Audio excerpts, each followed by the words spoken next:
Turma, agora que já vimos a macroscopia anatômica do sistema respiratório, você sabe como que a gente respira? Ou seja, a anatomia já foi vista, mas e o funcionamento? Como o ar entra e como o ar sai na respiração? Você já estudou, já se questionou como que isso é feito? Bom, então nós vamos falar um pouco sobre os mecanismos de respiração, que são divididas em duas etapas, que é a primeira, a inalação, que é inspiração, o ar entra nos pulmões, e a segunda etapa, que é a expiração, ou seja, exalação do ar.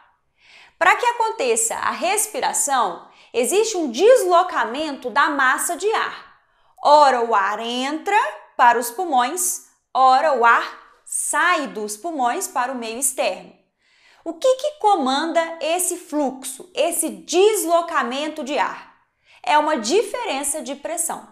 Então vejam aqui no meu desenho um esquema que eu fiz, onde coloquei aqui escrito pressão atmosférica, porque é a pressão que está fora do nosso corpo. Por exemplo, ao nível do mar, a pressão atmosférica se equivale a 760 milímetros de mercúrio, ou 1 atmosfera, 1 atm.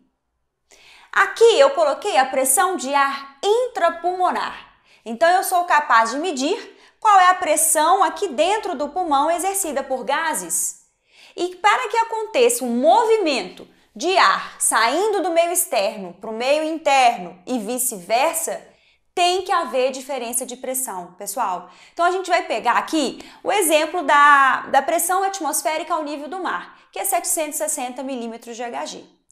Para o ar entrar no pulmão, que é a fase de inspiração ou inalação, essa pressão intrapulmonar ela tem que ser menor do que a pressão atmosférica.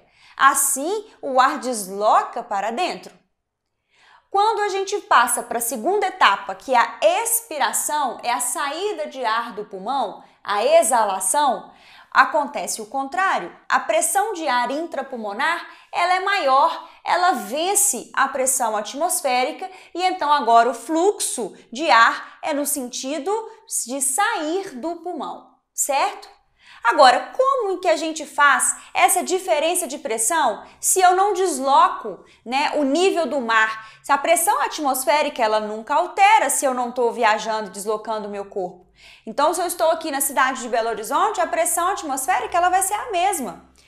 Agora, o que a gente tem que pensar é, se tem que haver diferenças de pressão entre o ar e o pulmão, então nós vamos ter que mexer com a mecânica de caixa torácica para que então favoreça a entrada ou saída de ar. Esse deslocamento de ar, ele vai acontecer por diferença de volume do pulmão. Quando a gente altera o volume pulmonar, a gente altera as pressões e por isso desloca a massa de ar.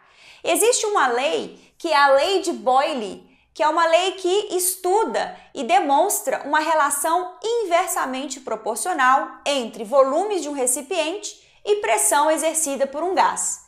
Vejam aqui esse exemplo simples. Nós temos aqui um cilindro que contém ar dentro, como se fosse uma seringa. Ele contém ar e nós temos aqui as moléculas de ar que chocam uma com as outras e com a parede do recipiente, exercendo uma pressão aqui neste mesmo recipiente. Então veja, eu tenho um pistão e tenho um manômetro que mede a pressão aqui dentro. Nessa condição, nesse volume de 1 litro de recipiente, eu tenho que este gás exerce uma pressão de 1 atm, nesse caso, nesse primeiro esquema aqui, tá? Letra A do meu esquema. Vou colocar aqui, ó. Letra A. Tá certo? Então, 1 atm num volume de 1 litro. Se eu mexo o pistão, eu desço o pistão para metade do volume, eu tenho a mesma quantidade de gás, a mesma quantidade de moléculas, só que agora num volume, num espaço muito menor. Então, quando eu reduzo a metade do volume deste recipiente ou dessa seringa, eu tenho agora o dobro de pressão no meu sistema. Então, no lado B, eu tenho o dobro de pressão. Volume, metade, meio litro. A pressão, ela dobra. Então, na metade do espaço, eu tenho o dobro de pressão exercida por essas moléculas de gás. Então, essa é a lei de Boyle, esse é o princípio onde volume e pressão são inversamente proporcionais. Então, eu resgatei essa lei de Boyle da física para a gente entender como que isso funciona aqui dentro do pulmão. Então, eu vou alterar volume pulmonar, lembra do meu sistema aqui de seringas? Eu vou alterar o volume do pulmão. Se eu mexo com o volume, concorda que eu vou alterar a pressão? Sim. Então, é basicamente isso. Se vocês colocarem essa ideia simples, básica na cabeça, vocês não vão errar o princípio fisiológico da mecânica respiratória. Não tem jeito de errar. Olha só, como que eu altero o volume pulmonar? Para isso, eu tenho que lembrar que esse pulmão ele está revestido por um saco pleural. Lembra da pleura visceral, pleura parietal? Entre as duas pleuras existe uma cavidade pleural que contém um líquido pleural e a pressão ali dentro é uma pressão negativa. A pleura parietal está grudada na caixa torácica. Logo, se eu mexo com a caixa torácica, exemplo, se eu elevo as costelas, a pleura também é deslocada, a pleura visceral também e o pulmão consequentemente. Logo, eu altero o volume pulmonar. Então, vamos aqui dividir essa mecânica na fase de inspiração.